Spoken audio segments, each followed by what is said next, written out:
Welcome to Prime Cohesion. Please join us as we move forward in this endeavor. We hope you join us for some banter and laughs as we touch on the real life topics that united us.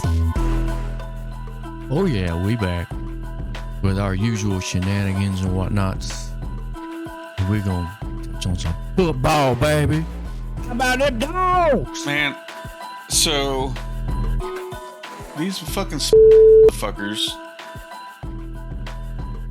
in the span of a little less than 2 hours, starting at 2:51 p.m., and I got the last one at 4:42 p.m., I got 10 phone calls from 10 different phone numbers, about $749 on my Amazon account. It's a spam guy. I It's all assume fake. it's all fake, but one of them was from a phone number, then one of them was from BCD Travel, then one was from Valero Energy, then one of them was from St. Germain Mellis, then there was one from C. Treadwell, then one from, I shit you not, Goo You. Gueyooo. And they was all about the same exact thing. $749 in your Amazon account. If you want to dispute these from Dayton, Ohio, please press 1. Fuck you. It's all bullshit. It's all, I don't think Amazon would call me from 10 different phone numbers over the span of 2 hours about 700. They just charged me $750 and go, appreciate it. What you been doing on the dark web there, Smitty? Right. But people just fall for this shit. It makes me, I mean, that, me and the wife were talking about it. I'm like, that is harassment.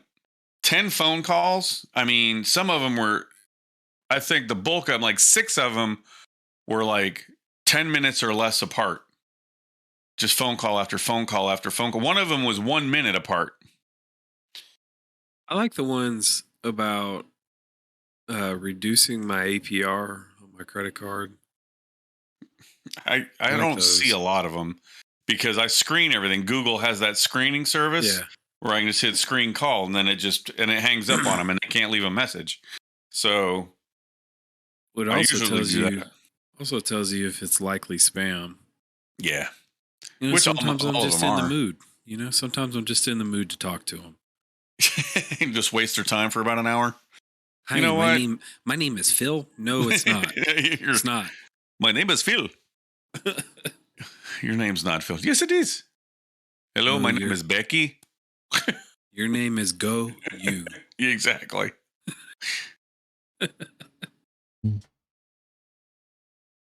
I was watching this thing earlier, and this guy's name popped up in the super chat, and it was Dixon Cider. Oh God. Have you seen all those Dick and Cider frickin' things? All the puns, yeah. No, there's a whole fucking, they did commercials for Dick and Cider. Oh my God, they're fucking, my daughter loves Dick and Cider. It's fucking awful. My wife is a huge fan of the 64-ounce Dick and Cider. Alrighty. I like the videos of the guy going into like the restaurants, like the fast food restaurants, and he gives the name. And then they come out and they say it out loud. Yeah. Like the guy's not standing right in front of them. They knew who it was. Like, dude, this is so played out. Yeah.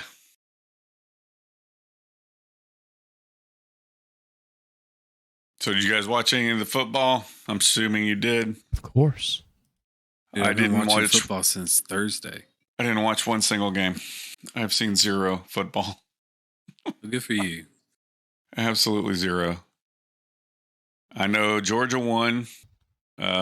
Florida barely can won. You guys had a hard time with with a very good Utah team. They're a top 10 team. They will probably be ranked in the top 10 at the end of the year. Yeah.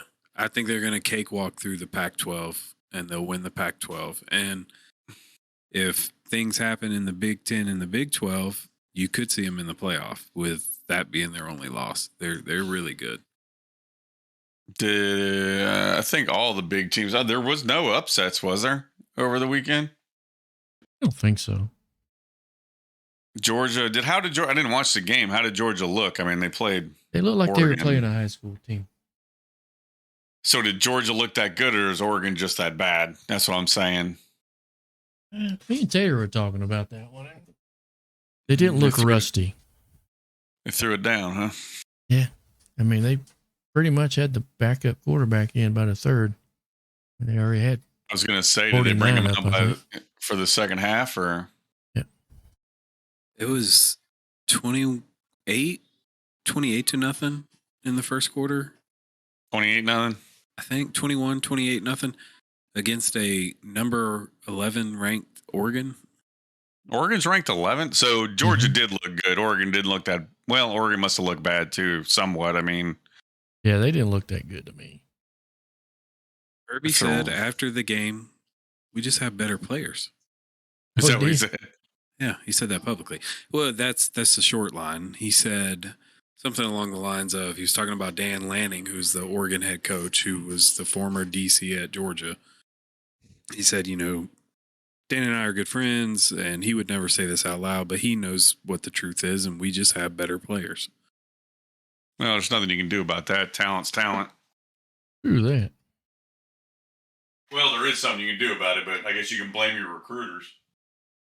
Well, I mean, it's his first year there, so, I mean, he just took over, so okay. He's got time to change it. He's not being judged on this first year. I know a single grandpa up in the mountains. You're trying to pimp out my mother? Jesus. Wow. No, I'm trying to pimp out Amber's grandpa. Don't know about that. I like the guy. He's a good guy. All right. I'm wrong. All right, so let's see. What did we have? We had. All right. All right, so let's start at the top. West Virginia and Pittsburgh. Pittsburgh beat non-ranked West Virginia. That was enough. You see that UFC? I think, maybe it wasn't UFC, but it was a MMA fighter. When she was celebrating her win, she flashed the crowd. No. On accident, or she did it on purpose? Oh, no, she did that all on purpose. She said, I whooped her ass. Look at my titties. Yeah, something like that. Yeah. Trying to see. Damn, Miami beat. Oh. It's Bethune. They beat Bethune. Never mind. Okay. What are you on, ESPN? What are you on? No, I'm looking at the scores, week one. I'm just looking at all the scores. Oklahoma won. Michigan won. Everybody who is supposed to, win one. Yeah, for the most part. USC beat Rice. Some of these, you're like, why are they playing each other? But the Georgia game? Yeah. Dude, that was a bloodbath from start to finish. I mean, first string, second string, third string, it didn't matter. It didn't matter who Georgia put in. Well, why did poor Utah State have to be? Utah State's a good team.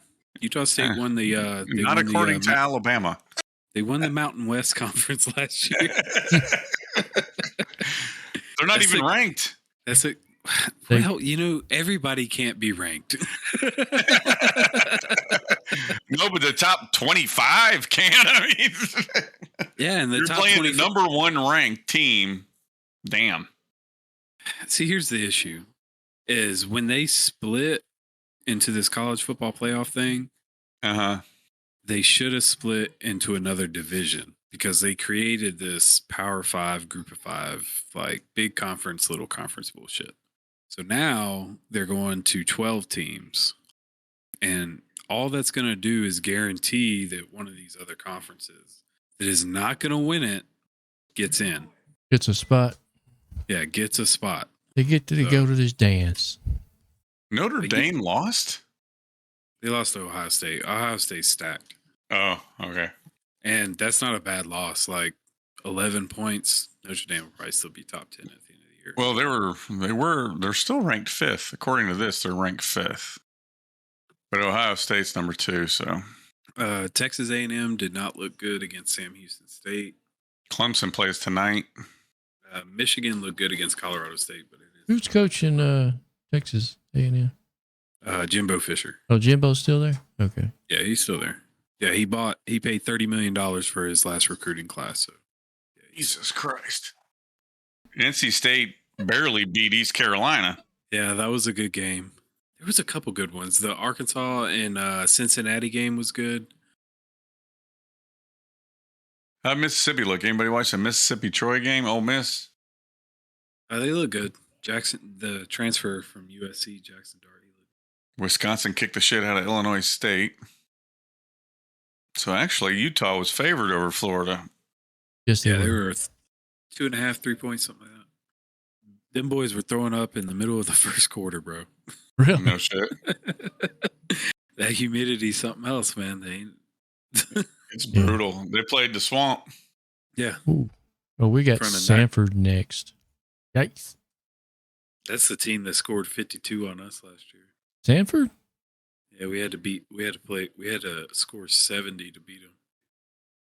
Alabama's playing Texas A&M. They're playing Texas. No, they're playing Texas. Yeah. Yeah, that'll be a bloodbath. Probably. Everybody, they're saying, somebody was telling me they think this is Alabama's best team yet. Really? Yeah, I've heard that. I've heard that this is the most complete team that Saban has had. I've heard that. Did you hear that? I think you hear that every year. He was right when he said last year was a rebuilding year for him. I mean, technically it was. He was pretty young across the board.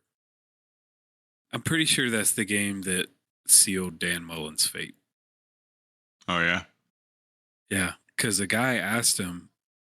So in the post, me and Mike at work, we joke about this all the time. The guy asked him in the post-game press conference. He said, "Hey, Sanford just scored. That's a FCS team. They just scored 52 points on you guys." And Dan Mullen stands up there and he's like, "That's your narrative. My narrative is that Emory Jones just went out there and broke the all-time total offensive record for Florida." I'm like, oh my God, this guy. Yeah, well, got to spin it. Yeah, I think it was after the Kentucky game. After the Kentucky loss, he quit. And then, because he was catching so much heat from the fans, he decided, okay, I'll show you guys. I'm going to start Anthony Richardson, the phenom freshman quarterback that you guys are asking for. I'm going to throw him out there in his first ever start against the greatest defense that anybody known to man has ever seen at the University of Georgia. What in the fuck? And he got slaughtered. Yeah. Well, and then it was just, once you got in the game, it was just bad coaching decision after bad coaching decision. I guess he had given up at that point. Oh, no. I think he was trying to throw games at that point. I think he was trying to get fired because he had a $12 million buyout. Oh, well, money. He knew that as long as he got fired without doing anything technically wrong, Florida was going to pay his buyout. They had to. He said, fuck it. Fuck it. Fuck the season. Fuck all this shit. I'm out. Well, they don't really have a choice. They have to honor the contract, right? No. They can go to arbitration and negotiate down. And technically, they could have fired Dan Mullen for cause because he put Florida on a 1-year probation. What was it probation for? You remember? Illegal. He had an illegal tour of high school athletes.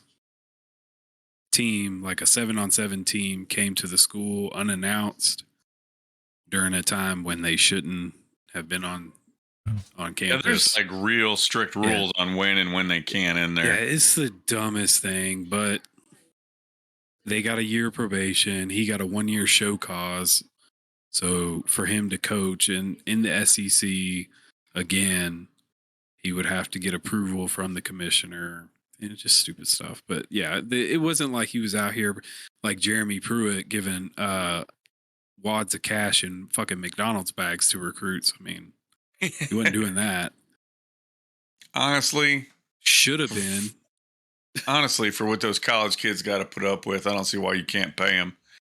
They got fucking tuition they got to pay off. They got half of them ain't going to make it to the fucking NFL. At least fucking give them something while they're playing in college. Shit. Well, they can make money now, but I do think that they're like... There's still rules on it, though. I mean, they can't just pay them to play, can they? No, you can't. There's no pay to play, but okay, it's all through back channels. Okay, I went to this car dealership as the coach and said, hey, you're in this town. You need to support this school, and this is what we're going to do, or whatever, And he works a deal with the car dealership, and then the car dealership offers the athlete or whoever it is a NIL deal where they do a one-off commercial once every 6 months or some crap. Who knows? But they promote that brand. They have the whole point to NIL. It's just a marketing deal or a endorsement deal. That's all it is. So you're endorsing this product and they're going to pay you to endorse it. That's it. So it's basically like commercials. They're allowed to do commercials. Yeah. And you're allowed to make money because you are who you are and the status that you hold. And this is the amount of money we're willing to pay you to do that. Right. It's really kind of taking the person out of taking them out of their uniform for the time being. We're just paying you the person, not you the athlete, kind of a thing.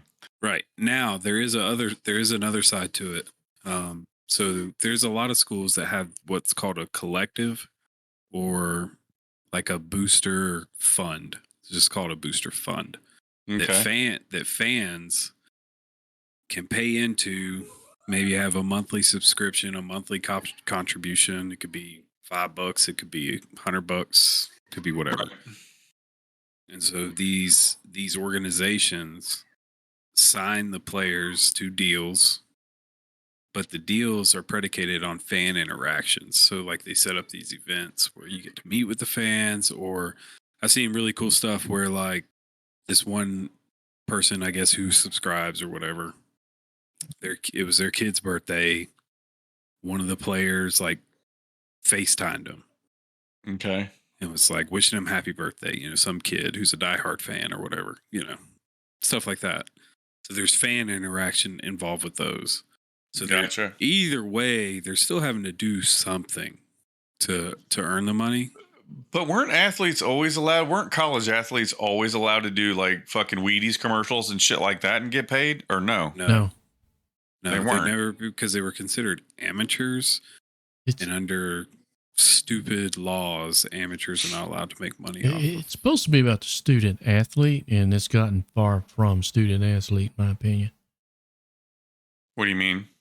You're supposed to be a student athlete, not a semi-pro player. This is what college football's turned into.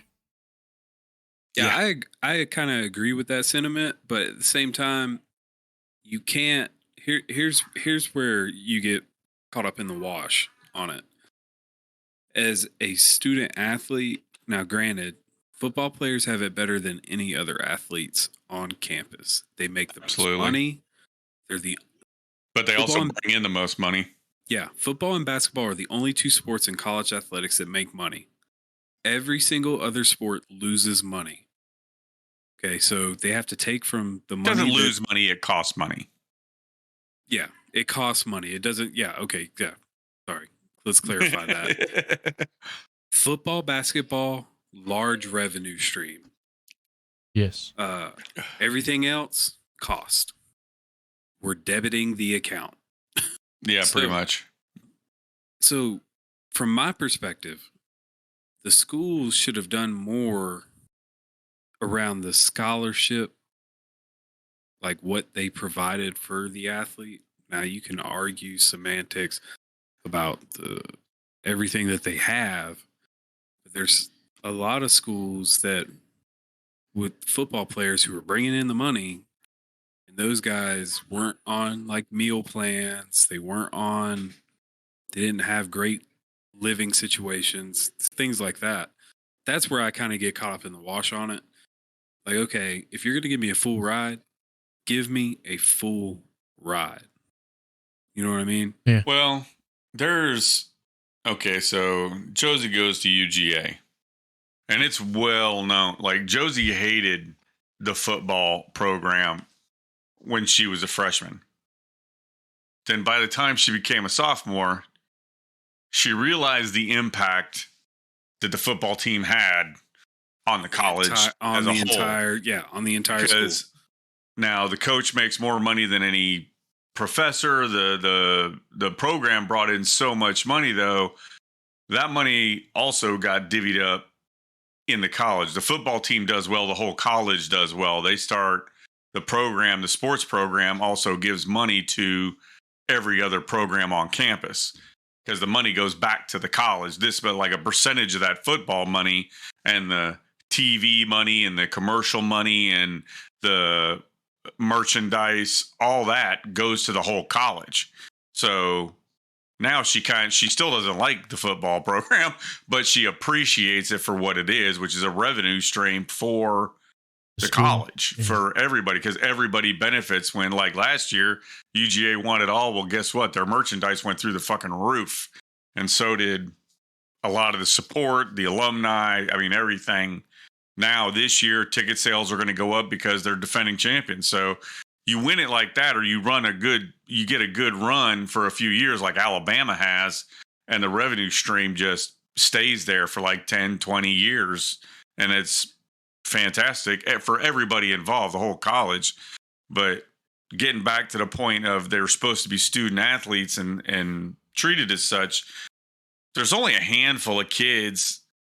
How many kids actually make it, that play college ball, actually go to the NFL? Not all of them. So there are quite a few of them that are still just student athletes that are just, they got a full ride to play ball, but they're not going to play ball in the NFL. And they know they're not. They're getting an education out of it. So I think the ones that need it to be their profession are trying to make it that way. But I think there's a lot of them that do benefit just as student athletes. I get a free education out of it. I play ball. And then I'm going to go be an attorney or a writer or a journalist or whatever the hell they're going to be. You know what I mean? Yeah. Yeah. I think, and the other point, of that, the other side of that is like you saw in 2020 during the pandemic, like how much these schools really depend on that football. Oh, yeah. They lost so much. You had schools shutting down like lacrosse programs and other sports, hanging on to football because that's the only revenue stream you got. Yeah, and it's coming back. Yeah. Kennesaw State's now, since they absorbed Polytech, they absorbed them. They're a D1 football school now. Or D2. Really? They're a D2 football school now. Okay. Yeah. It's Alabama murdered them a couple years ago. Goddamn, why would they have played? Oh, my God. Pay them some money, man. Well, it helps the school that loses too, because from what I understand, they get some of that commercial revenue as well. That's why that's how it was explained to me why these unranked teams would play like the number one. It's because they get money too. Yeah. Well, also like these big games, like the Oregon-Georgia game that just happened. Yeah. So Georgia got $5 million for playing that game in Atlanta. Right. And Oregon, they got something. I don't know. Pride, I guess. Was it $5 million just TV money or just a flat rate? Flat rate. I think it was a contract they signed for being on TV. And they get that from who do they get that from? The station that is playing the game, or because this, I know it would have been ESPN because ESPN owns all the TV stations. I didn't realize it the other day. The Apple TV played the Braves game, so we couldn't watch it. I was like, what the fuck? I got YouTube TV. I hadn't been able to watch a Braves game all year. They don't play local games. They don't have Bally Sports. It's on Bally Sports. They don't have it on the TED no more? Or whatever? No, it's not on the TED. It's not on TBS. It's not on ESPN. It's not on the MLB network. I always end up just having to watch the highlights on YouTube the next day. Yeah. So I won't be able to watch them till the playoffs when They're on Fox. I watched a Braves game on something. I got Hulu. They were on channel. I guess I watched their away games when they're not blacked out. Yeah.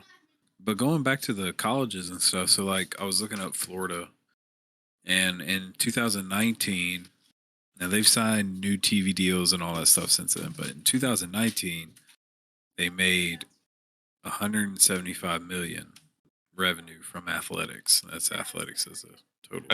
That's how much Florida made? Yeah, Florida. See, that's a huge revenue stream. But Go ahead. In 2020, that dipped to 139. I'm sure the numbers haven't been put out for last year, but I'm sure it went back up. Right, when people started to be able to go back. Yeah, go to games and stuff. And what were you going to say, Jason? So UGA, for the 2019-2020 season, they reported spending $139 million total, including a nation-leading $3.82 million on recruiting, whatever that means. And then they also had the second most profitable football program among public FBS schools, netting nearly $85 million. So they spent $139 million, and they made $85 million in the 2019-2020 season. And in 21, they made $169 million in operating revenue and $122 million in operating expenses, leaving them $46 million. Still, you made $46 million. Yeah. For simply existing and putting a product on the field. Please, if anybody has any questions or comments, hit us up at primecohesion@gmail.com or head to our Facebook page at Prime Cohesion on Facebook and leave some comments. We'd appreciate it.